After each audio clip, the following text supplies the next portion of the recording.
जो हमारे विपक्ष के नेता हैं, जो सिर्फ बरसाती मेंढक की तरह चुनाव में, मुखिया के इलेक्शन में, इसमें उसमें खड़े होते हैं, वो भाई साहब कहाँ सो जाते हैं। सिर्फ आपको वोट के टाइम ही खड़ा होना होता है, वोट के टाइम अस्सलाम वालेकुम, वालेकुम सलाम, नमस्ते, आदाब करना होता है। उनका दायित्व है कि आपके पंचायत में जो कमी है, उस कमियों को मुखिया प्रतिनिधि जो वर्तमान में है, उस कमियों को उनसे दूर करवाया जाए, उनके लिए आवाज उठाई जाए। आप पब्लिक का आवाज बनिए, तभी आगे चल के आपको लोग पसंद करेंगे, आपको लोग वोट करेंगे। जो 5 साल में कभी दुआ सलाम नहीं करते, जो 5 साल में कभी आपके चेहरे की तरफ मुड़ के नहीं देखते, वो 5 साल में एक बरसाती मेंढक की तरह झुंड में आते हैं और कहते हैं कि हमको वोट दीजिए, हमको वोट दीजिए, हमको वोट दीजिए। क्यों दे भाई आपको वोट?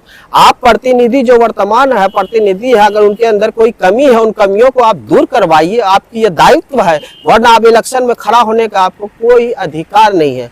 तो ये सारी हमारी समस्या है, बिजली की समस्या है, सड़क की समस्या है, पानी की समस्या है। आपका स्वागत है हमारे चैनल पर। शुक्रिया।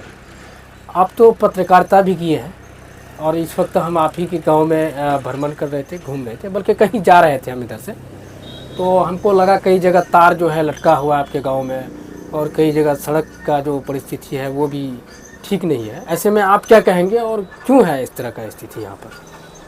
सबसे पहले तो आदाब सलाम, और आपके जो व्यूवर्स हैं, आपके दर्शक हैं, आपके चैनल के जो हमको देख पा रहे होंगे, सुन पा रहे होंगे, उन सभी को मेरा नमस्कार। मेरा नाम मुजम्मिल यज़दा है और मैं बसंतपुर पंचायत कोस्कीपुर गांव अररिया ज़िला से बिलोंग करता हूं, अररिया ज़िला का रहने वाला हूं। आपने बात पूछी कि हमारे गांव बसंतपुर कोस्कीपुर में सड़कों की हालत, जो सड़क इस तरह बिजी सड़क आप देख पा रहे हैं कि 24, यहाँ की सड़क की स्थिति इतनी ख़राब है। आप जो व्यूज़ लिए, आप जो वीडियो बनाए हैं, यहाँ के जो प्रतिनिधि हैं, ये तो ठेकेदार के अंदर आता है, मुख्यमंत्री ग्राम सड़क योजना के अंतर्गत आता है, लेकिन प्रतिनिधि की क्या जिम्मेदारी बनती है? प्रतिनिधि की ये जिम्मेदारी बनती है कि उसको रिपेयर करना चाहिए, उसको रिपेयर करवाए, इस ठेकेदार तक के कानों तक बात पहुंचाए कि आप हमारे सड़क को दुरुस्त करें, हमें चलने में परेशानी हो रही है। आए दिन यहाँ सड़क कम होने की वजह से, जगह कम होने की वजह से एक्सीडेंट हो जा रहे हैं, काफी एक्सीडेंट हमारे सामने की बात है। हमारे फ्रंट पे दुकान है, हम देखते हैं कितनी एक्सीडेंट हो जा रही है। हमने देखा सर यहाँ कई जगह जो है पोल का जो मतलब तार है बिजली का, पोल में लगा हुआ, वो कई जगह लटका हुआ है, और वो हरियाली जो गाछ गछेली है उसमें लगा हुआ है, सटा हुआ है, तो ऐसे में खतरा बनी रहती है ना। जी जी, तो इसके बारे में हम यहाँ के पंचायत के जो प्रतिनिधि है उसको जिम्मेदार मानते हैं, क्योंकि आम जनता के हाथ में तो पावर होता नहीं है। अच्छा, लोगों को किसी तरह बिजली मिल रही है, उनके घर में बल्ब जल रहा है। अच्छा। लेकिन जिस तरह से आपने देखा कि कहीं पे पोल झुका हुआ है, कहीं पोल बांस के सहारे खड़ा है, कहीं तार गिरा हुआ है, कहीं जमीन में तार घिसा हुआ। आप वीडियो में आप चलाएंगे, आप जो वीडियो लिए उसमें आप चलाइएगा, लोगों को दिखाइएगा। इस तरह से यहाँ लापरवाही है, और जिस तरह से विकास है, विकास के मुद्दे पे आप सवाल कर रहे हैं, तो विकास के बारे में कहेंगे कि हमारे गांव का विकास पता नहीं कहाँ चला गया, कहाँ की फ्लाइट पकड़ लिया है। वो हम लोग 2 साल से 2.5 साल से ढूंढ रहे हैं, हमको विकास भाई साहब नजर नहीं आ रहे हैं कि किस तरह से विकास होगा। बिजली की तार लटके हुए, कहीं खंबे हैं, कहीं पे आग लग जाती है, कहीं कुछ होता है। और हम यहाँ अपने पंचायत की बात कर रहे हैं, बताएं तो हमारा जो बिजली जहाँ से सप्लाई आती है, मदनपुर फीटर, बोची फीटर कहा जाता है शायद उनको, हर पंचायत के लिए एक मिस्त्री है, लेकिन हमारे पंचायत का मिस्त्री कौन है, किसको बुलाना पड़ता है? हम लोग को कभी बिजली सही करानी होती है तो हम लोग किसी लोकल को पकड़ते हैं, उनको फीस देना पड़ता है, बहुत तरह की समस्या है। लेकिन बिजली बिल लेने के लिए बंदा 1 तारीख को पहुंच जाता है, बिजली हमारे घर आता है, लेकिन कब खराब हो जाए, कब किसके ऊपर तार गिर जाए, कब किसके ऊपर पोल गिर जाए, इसकी जिम्मेदारी किसकी है? यदि यहाँ के जो प्रतिनिधि हैं वो एक कोना में, पंचायत के एक कोने में बसे हुए हैं, उनको वहां से कोस्कीपुर नजर नहीं आता है। कोस्कीपुर के अंदर क्या परेशानी है वहां से वो देख नहीं पाते। शायद जब तक वो यहाँ क्षेत्र भ्रमण करने के लिए नहीं उतरेंगे, क्षेत्र में नहीं आएंगे, तब तक वो नहीं देख पाएंगे कि जो हमारे पंचायत को सोलर लाइट बांटा गया है। सोलर लाइट आपने भी देखा होगा, आप रामपुर से यहाँ तक आए हैं, खरिया बस्ती, आप त्रिशुलिया पुल तक आपने भ्रमण किया, वहां तक देखा होगा, आपको सिर्फ एक ही सोलर लाइट दिखा होगा और कहीं पे नहीं दिखा होगा। यहाँ तक कि आपने कोस्कीपुर चौक जो है कोस्कीपुर का मेन चौक, जिसको कोस्कीपुर चौक बोला जाता है, उस चौक का भी आपने व्यूज लिया है, आपने वीडियो बनाया है, देखा होगा। वहाँ किसी पोल में भी आपको एक सोलर लाइट नहीं दिखा होगा। घाट है, त्रिशूलिया पुल है, वहाँ पे दिखा होगा। अब वहाँ पे किस कारण से दिया गया ये हमको समझ में नहीं आता। वहाँ आबादी है, इस हाँ। वजह से दिया है। सोलर लाइट जो सरकार देती है चौक चौराहों पे लगाने के लिए दिया जाता है। कोस्कीपुर चौक पे नहीं है? कोस्कीपुर चौक पे नहीं, कोस्कीपुर चौक के अलावा उसमें भी चौक चौराहा नुक्कड़ पे लाइट देने के लिए दिया गया है। कहीं पे आपको कुछ नहीं नजर आएगा। अब आते हैं नल जल योजना। नल जल योजना की ये स्थिति है, माननीय नीतीश कुमार का ये जो संग्राम है, बहुत बड़ा विकास है ये नल जल योजना। उसमें आपको जब पानी छोड़ा जाता है तो जगह जगह से जमीन के अंदर से पानी के फुहारे निकलते हैं। ये समस्या हमने भी अपनी आंखों से देखा है कई जगह रास्ता खराब हो जा रहा है। जो हमारे विपक्ष के नेता हैं, जो सिर्फ बरसाती मेंढक की तरह चुनाव में, मुखिया के इलेक्शन में, इसमें उसमें खड़े होते हैं, वो भाई साहब कहाँ सो जाते हैं। सिर्फ आपको वोट के टाइम ही खड़ा होना होता है।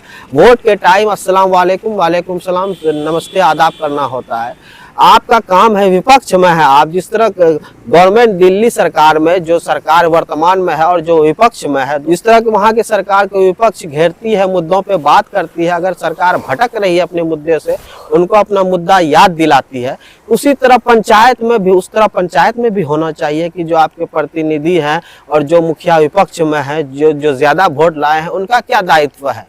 उनका दायित्व यह है कि आपके पंचायत में जो कमी है, उस कमियों को मुखिया प्रतिनिधि जो वर्तमान में है, उस कमियों को उनसे दूर करवाया जाए, उनके लिए आवाज उठाई जाए। आप पब्लिक का आवाज बनिए, तभी आगे चल के आपको लोग पसंद करेंगे, आपको लोग वोट करेंगे। आप कान में तेल देके सो जाते हैं और 5 साल में एक बार आप इलेक्शन में, चुनाव में खड़े हो जाते हैं, छाप पकड़ा देते हैं लोगों के, हमारा ये छाप है, हमको ये वोट दीजिएगा, हमको क्यों जिताएंगे भाई आपको।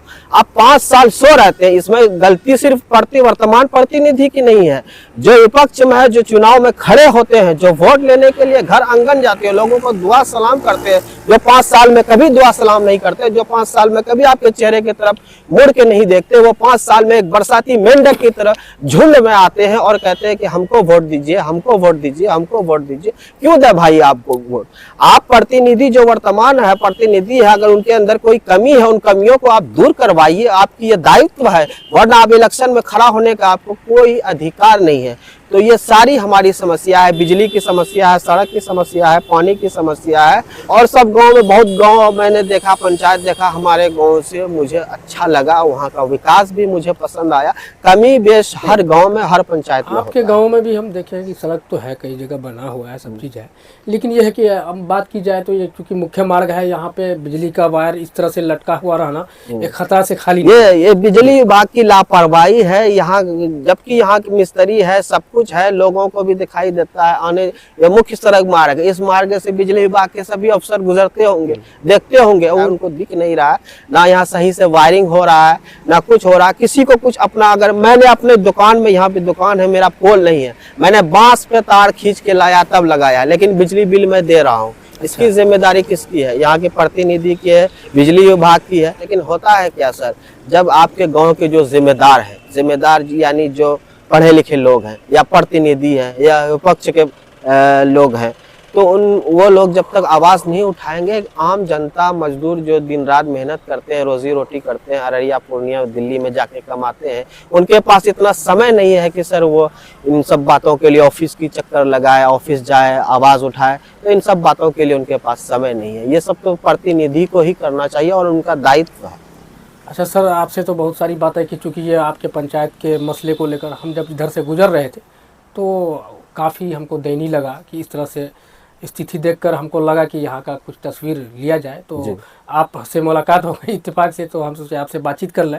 लेकिन अब आपसे हम ये जानना चाहते हैं कि आप पत्रकारिता भी करते थे, अभी करते हैं या क्या करते हैं फिलहाल? अभी समय के अभाव के कारण हमारा अपना 1-2 कारोबार है, उसमें लगे हुए हैं। समय के अभाव के कारण छोड़े नहीं है, लेकिन कम हो गया है। इंशाल्लाह फिर से धीरे धीरे समय निकाल के हफ्ता में एक बार जरूर समय देंगे, और जो मुद्दा जेन्युइन मुद्दा होगा उनको हम उठाएंगे। उनके लिए पीछे नहीं, पत्रकार का क्या होता है कि आजकल पत्रकार भी कई तरह के हो गए हैं, इनसे आप भी रूबरू होंगे। हम उनमें से नहीं, हम अपनी तारीफ नहीं कर रहे हैं। जो जेन्युइन मुद्दा होगा, चाहे वो कोई भी हो, बड़ा हो या छोटा हो, हम उठाएंगे, हम दिखाएंगे, हम उनसे पीछे नहीं हटेंगे। हमको कई बार थ्रेट्स भी आए, कुछ भी आए, लेकिन मैंने उनको इग्नोर किया। उनकी वजह से मैंने पत्रकारिता नहीं छोड़ा है। लेकिन अभी समय का अभाव है, मेरा अपना कारोबार है, तो उसमें ज़्यादा समय देना पड़ता है, इसीलिए अभी मैं नहीं कम कर दिया। बहुत बहुत धन्यवाद सर समय देने के लिए आपका।